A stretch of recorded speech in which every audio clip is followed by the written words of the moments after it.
Assalamualaikum warahmatullahi wabarakatuh. Alhamdulillah, pada kesempatan ini kita dapat berkumpul dan hadir untuk mengikuti rapat Komisi Irigasi Kabupaten Wajo, di mana agendanya akan membahas terkait dengan pola tanam tahun ini.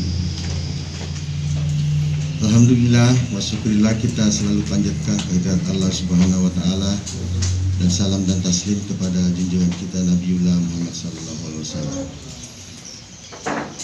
Izinkan saya mengucapkan terima kasih yang sebesar-besarnya kepada seluruh peserta rapat yang telah memenuhi undangan ini dalam rapat kerja Komisi Irigasi Kabupaten Wajo untuk tahun 2021. Komisi Irigasi pada dasarnya adalah merupakan lembaga strategis yang merupakan fungsi koordinasi dan komunikasi antar unsur pemerintah, unsur petani, dan unsur pengguna jaringan irigasi lainnya dalam rangka mewujudkan keterpaduan pengelolaan irigasi.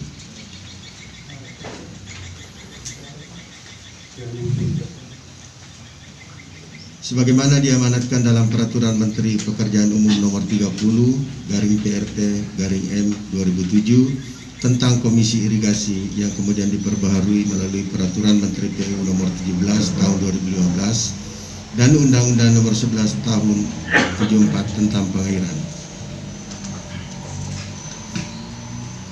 Hadirin yang saya hormati, sebagaimana kita ketahui bersama bahwa Kabupaten Wajo memiliki potensi irigasi yang sangat besar, sehingga dari sisi kinerja irigasi juga memerlukan perhatian kita bersama. Sistem irigasi ditentukan oleh nilai kinerjanya. Penilaian kinerja sistem irigasi ditentukan oleh beberapa komponen, yaitu prasarana fisik, produktivitas padi, sarana penunjang, organisasi personalia P3A, GP3A, dan dokumentasi. Dari komponen tersebut dapat kita ketahui bahwa peran kelembagaan cukup signifikan sebagai motor penggerak perfungsian pengelolaan irigasi. Hadirin yang saya hormati, besar harapan kami semoga rapat kerja Komisi Irigasi ini dapat memberikan solusi dan pemikiran-pemikiran yang bertujuan meningkatkan pengelolaan irigasi secara efektif, efisien, dan berhasil guna demi meningkatkan taraf hidup masyarakat Kabupaten Wajo. Demikian sambutan singkat saya sampaikan pada kesempatan ini, dan atas izin dari Bapak dan Ibu sekalian, pada kesempatan ini saya membuka acara rapat kerja Komisi Irigasi ini dengan ucapan Bismillahirrahmanirrahim. Demikian, Assalamualaikum warahmatullahi wabarakatuh. Dan salam sejahtera bagi kita semua.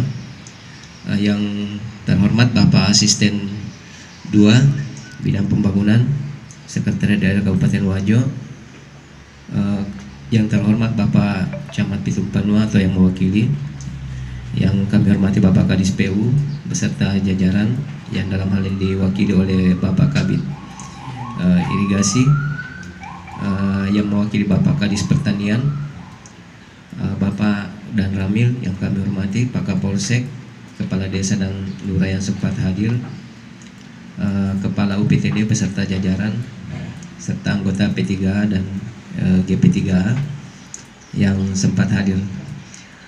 Pertama-tama saya mengucapkan permohonan maaf yang sebesar-besarnya karena sedianya Bapak Kepala Bapelitbangda atau Bapak Kepala Bidang Infrastruktur dan Kewilayahan dalam hal ini yang sebagai leading sektor Komisi Irigasi tidak sempat hadir berhubung karena adanya kegiatan persiapan Hari Jadi Wajo. Jadi beliau menugaskan kepada kami, dan saya juga memohon maaf karena agak terlambat.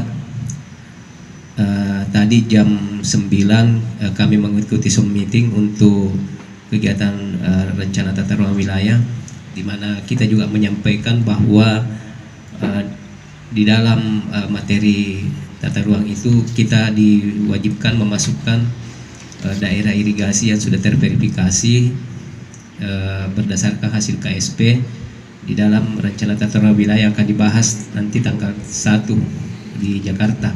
Jadi semua daerah irigasi kita ini kita sudah sampaikan tadi, mulai dari kewenangan pusat, kewenangan provinsi, dan kewenangan kabupaten sudah kita verifikasi masuk di dalam rencana tata ruang wilayah. Jadi dia sudah merupakan suatu aturan yang valid dari segi wilayah. Kemudian jaringannya nanti kita akan kembali.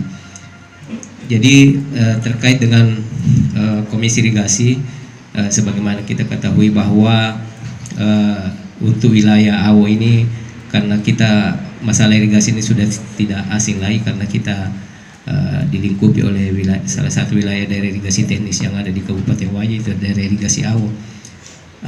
Terkait tugas Komisi Irigasi, sebagaimana kita ketahui bahwa seperti selalu saya katakan di pertemuan-pertemuan, apakah itu pelatihan atau pertemuan koordinasi, bahwa Komisi Irigasi adalah kalau dianalogikan itu adalah DPR-nya petani.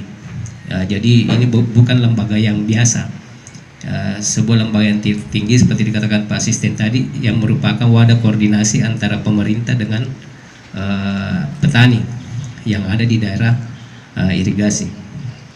Jadi jika ada permasalahan terkait pengelolaan irigasi, itu jalurnya tidak boleh keluar, harus melalui Komisi Irigasi dulu. Jadi dari P3A ke GP3A, kemudian masuk di pembahasan rapat Komisi Irigasi. Adapun tugasnya yaitu yang pertama adalah seperti kita lakukan pada hari ini, tentunya kita akan membahas tentang rencana tata tanam global dan rencana tata tanam detail. Kemudian juga nanti ada tambahan mungkin terkait OP. Jadi apa permasalahan OP yang berkembang selama ini, itu dibahas untuk dibawa ke pertemuan Komisi Irigasi di tingkat di atasnya. Jadi seperti itu. Kemudian gambaran Komisi Irigasi tadi. Kemudian kondisi Komisi Irigasi kita. Jadi semenjak dikeluarkan SK Komisi Irigasi kita ini, saya sudah koordinasikan dengan Bapak Kepala Bappelit Banda, belum pernah dikukuhkan atau belum pernah dilantik oleh Bupati, belum pernah. Jadi pencenangan kita, karena ini irigasi ini bagaimana dia bisa naik ke atas isunya ini, kalau lembaganya atau DPR-nya ini tidak pernah dilantik. Jadi dan kebijakan-kebijakan itu masih liar, sehingga banyak belum memahami bahwa seperti saya katakan tadi, DPR-nya irigasi itu, DPR-nya petani itu ada di Komisi Irigasi. Jadi nantinya setelah dilantik, semua permasalahan terkait irigasi itu akan melalui komisi.